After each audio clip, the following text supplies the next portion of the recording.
네, 오늘은 욥기 19장 말씀입니다. 욥기 19장은 이제 빌닷이라고 하는 사람의 말에 욥의 답변이 짤막하게 나와 있습니다. 그러니까 빌닷이라는 사람에게 두 번째 답변을 하는데, 빌닷은 욥을 울분을 토하면서 자기를 찢는 그런 사람이다.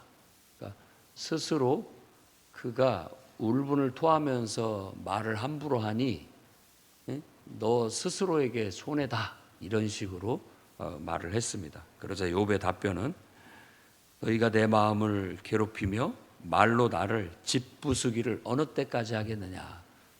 이게 이제 친구들과의 대화 속에서 또 욥이 느끼는 바입니다.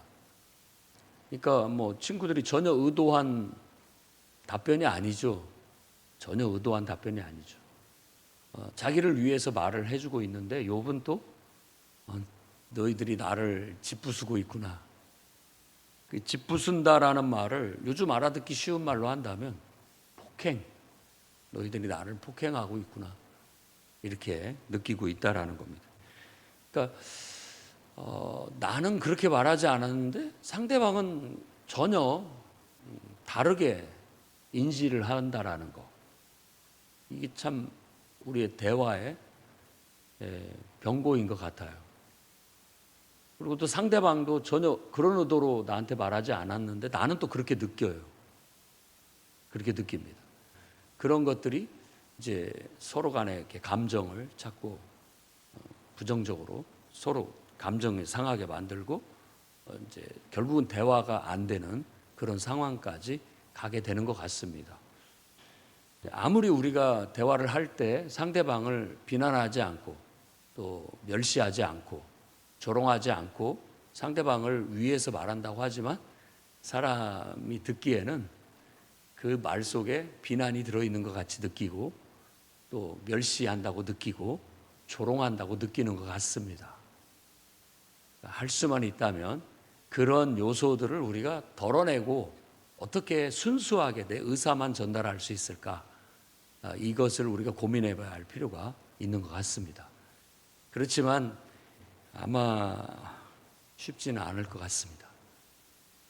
인간이 본질적으로 사람한테 뭔가를 이렇게 도움을 주고 싶어 하는 것이 있는데 어떤 상황에서는 상대방을 도움을 주거나 변화시키거나 이렇게 하려는 것이 압박처럼 느껴지기 때문에 내가 그걸 받아들일 만한 충분한 준비가 되어 있지 않으면 오늘 말씀처럼 폭력으로 느낄 수도 있지 않을까, 그런 생각이 들어요.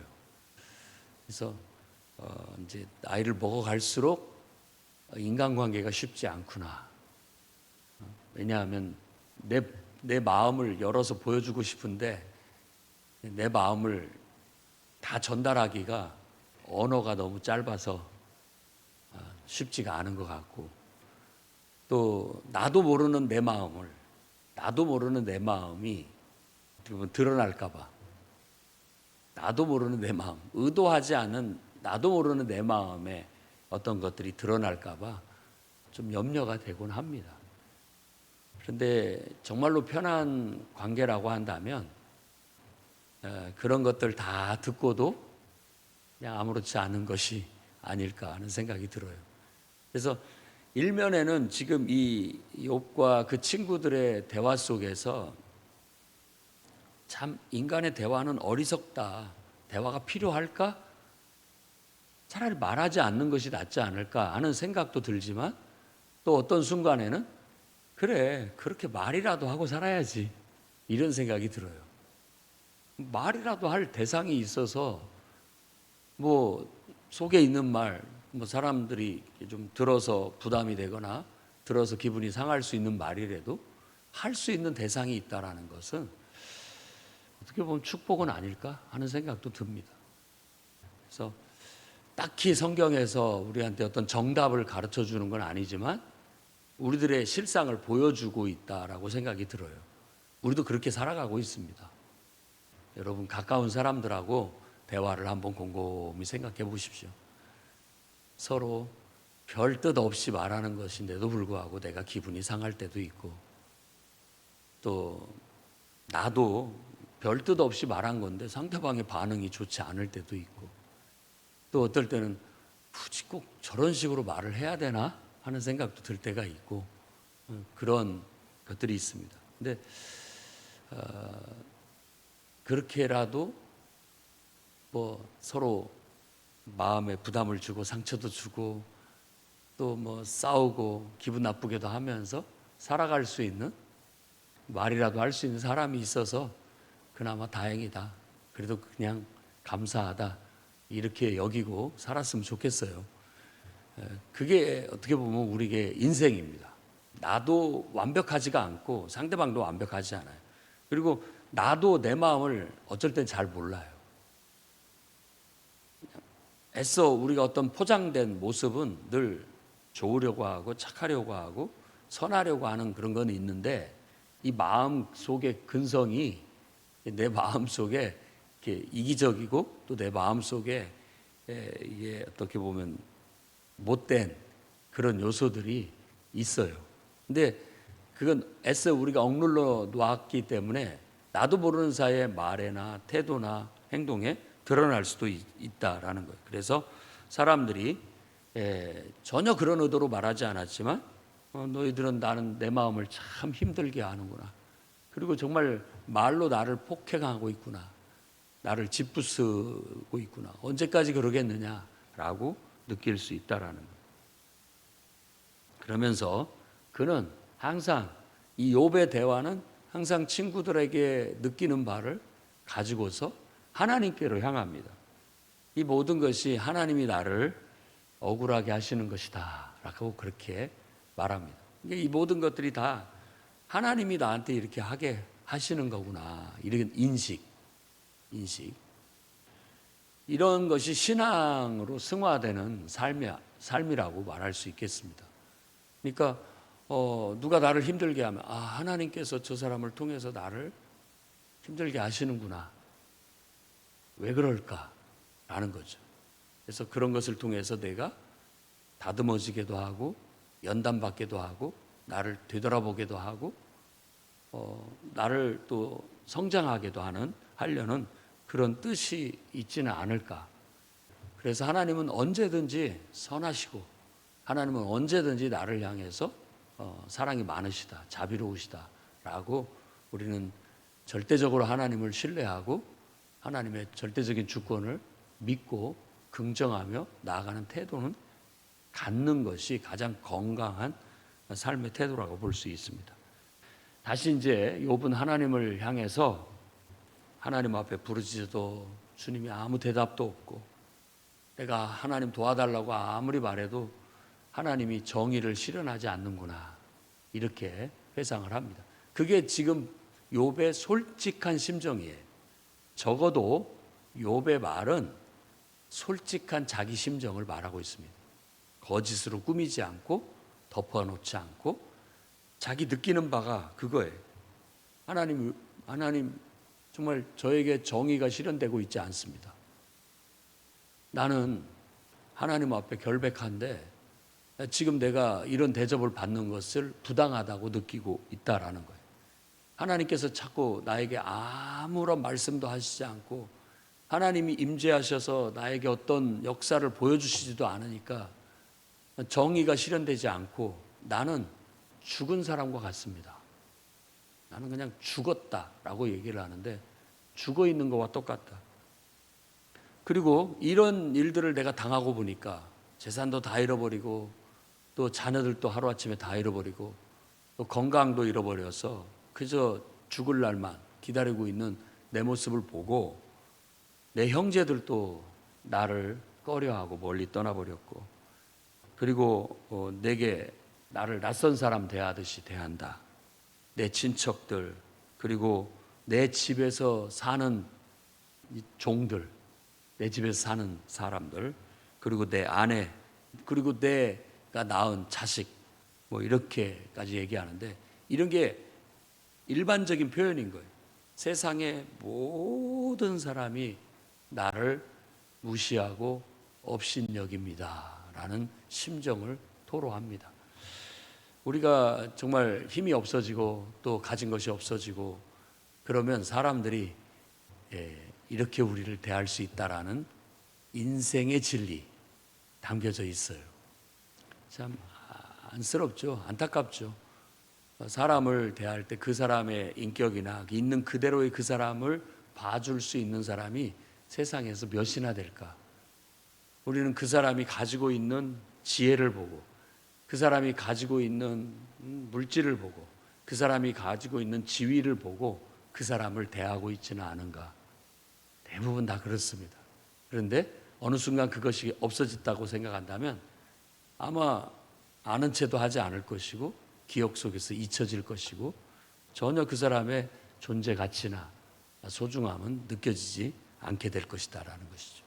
욥이 지금 그런 느낌을 받고 있다라는 거예요. 그러면서 다시 한번 21절에 나의 친구야 너희는 나를 불쌍히 여겨다오. 두 번 나를 불쌍히 여겨다오. 하나님이 나를 치셨구나. 너희가 어찌하여 하나님처럼 나를 박해하느냐. 이렇게 솔직한 심정을 토로하고 있습니다.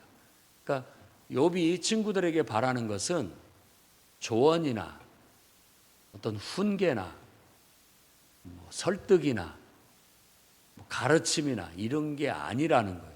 그런 말을 들으면 들을수록 더 기분이 나빠져요.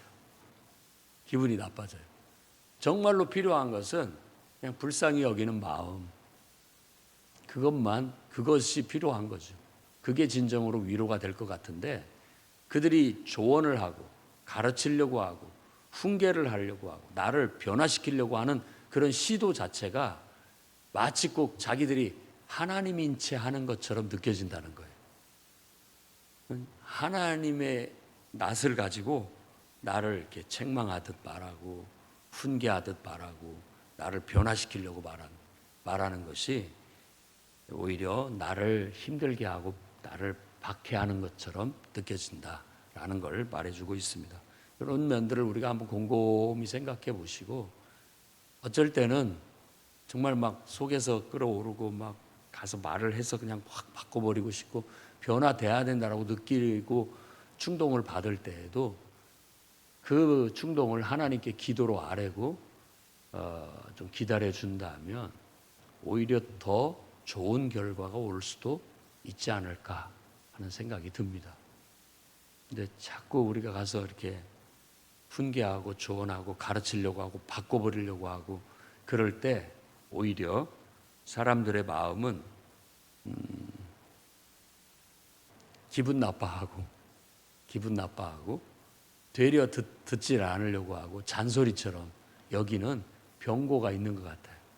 할 수만 있으면 그러지 않고 정말로 하나님의 음성이라면 귀중하게 받아들여서 좀 신중하게 그런 교훈을 받아들여서 새기고 또 나를 변화시키고 바꿔나가는 태도가 바른 태도가 필요하겠고 또 어떤 경우는 그것이 먹히지 않는다라는 것도 우리가 알아야 될 것 같습니다. 이렇게 하는 것이. 그래서 어떻게 보면 공식적으로 허락되었을 때 이런 설교 시간이라든지 또 가르치는 시간이라든지 기타 등등의 어떤 허락되었을 때는 괜찮은 것 같은데 너무나 개인적으로 이런 것들을 사사건건이 늘 이렇게 말다툼을 하게 되다 보면 잔소리밖에 되지 않아서 정말 진주임에도 불구하고 그 진주의 소중한 가치를 알지 못해서 그 진주를 짐승에게 걸어줬을 때, 돼지목에 걸어줬을 때 그 소중한 걸 모르잖아요. 짓밟히게 되고 아무 값어치를 못 느끼게 되는 것처럼 여러분들의 소중한 교훈이나 훈계나 조언이나 가르침이 전혀 먹히지 않을 때도 있습니다. 그런 것들을 좀 이해하고 필요 적절하게 하나님 뜻대로 그걸 잘 쓸 수 있었으면 좋겠습니다. 그리고 욥은 지금 23절부터 이제 마지막 절까지 내 말이 책에 기록되었으면 이런 얘기를 합니다. 그 말은 나는 그만큼 떳떳하다 이런 거예요. 욥은 일관돼요. 나는 정말 떳떳하다. 나는 떳떳하다. 하나님 앞에 떳떳하다.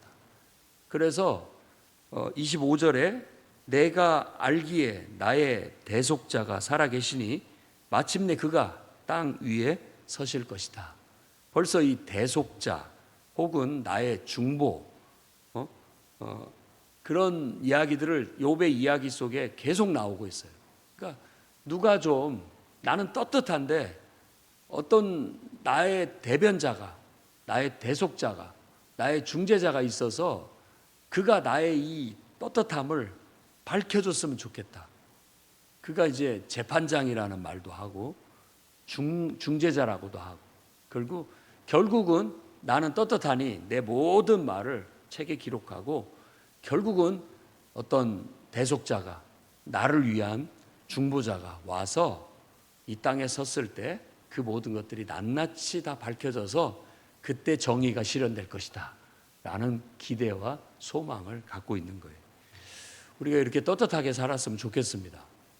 항상 하늘을 우러러 한 점 부끄럼 없이 떳떳하게 살면 사람들이 그 마음을 알아주지 못하고 나를 이해해 주지 못하고 나를 비난하고 조롱하고 멸시한다 할지라도 흔들림 없이 떳떳하게 나아가면 언젠가 그건 밝혀지게 돼 있습니다.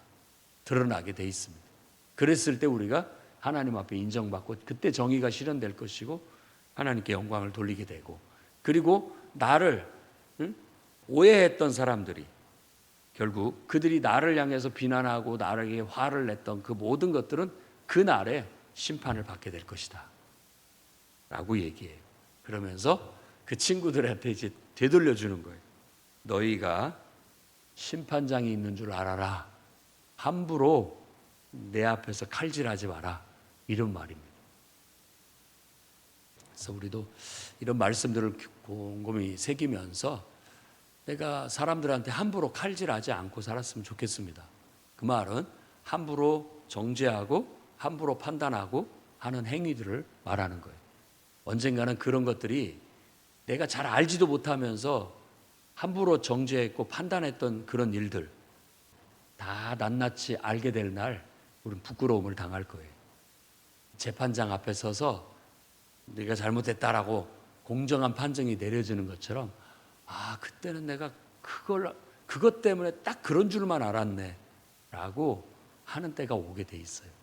우리 인간이 잘 알지 못합니다. 요만큼 아는 걸 갖고 아는 죄를 하는 거고 요만큼 아는 것을 갖고 사람을 평가하고 사람을 비판하고 판단하고 살아가고 있어요. 조금 더 열린 마음을 가지고 좀 더 성숙한 인지를 갖게 된다면 겸손해지고 그저 내 하는 일에 충실하면서 사는 것이 가장 지혜롭다 하는 생각이 듭니다. 여러분들도 오늘 이 말씀을 통해서 우리가 말하는 말이 선으로 조언하고 충고하고 가르치는 것들이 정반대로 힘들어서 받아들이지 못하는 사람도 있을 수 있다라는 걸 우리가 한번 곰곰이 생각해 봐야 되겠고 정말로 그 사람을 도와주는 것이 그를 위해서 불쌍히 여기는 마음으로 그냥 곁에 있어주고 기도해 주는 것일 수 있다. 그것을 실천할 수 있었으면 좋겠고 내가 만일 떳떳하고 당당하다면 언젠가 하나님께서 다 드러내 주실 것이라는 믿음을 갖고 오늘 또 주님 앞에 떳떳하게 당당하게 여러분이 갈 수 있는 바른 길을 흔들림 없이 걸어가십시오. 언젠가 재판장이시고 우리의 대속자이시고 우리의 중보자이신 그분이 이 땅에 서게 될 것이고 재판장으로 딱 서게 될 것이고 그때 딱 심판을 내리면 정의가 실현되게 될 거예요. 담대한 믿음을 가지고 오늘 또 기죽지 말고 힘을 내서 하나님의 은혜와 축복을 받고 형통의 길을 향해 나아가시는 여러분 되시기를 주의 이름으로 축원합니다. 기도하겠습니다. 거룩하신 주님, 우리에게 주어진 인생 하나님의 선한 축복인 선물임을 믿습니다. 삶에 하나님을 신뢰함으로 긍정하게 하시고 항상 기뻐하게 하시고 감사함으로 살아가게 해 주옵소서. 삶이 나를 속인다 할지라도 삶이 나를 비난하고 조롱하고 공격한다 할지라도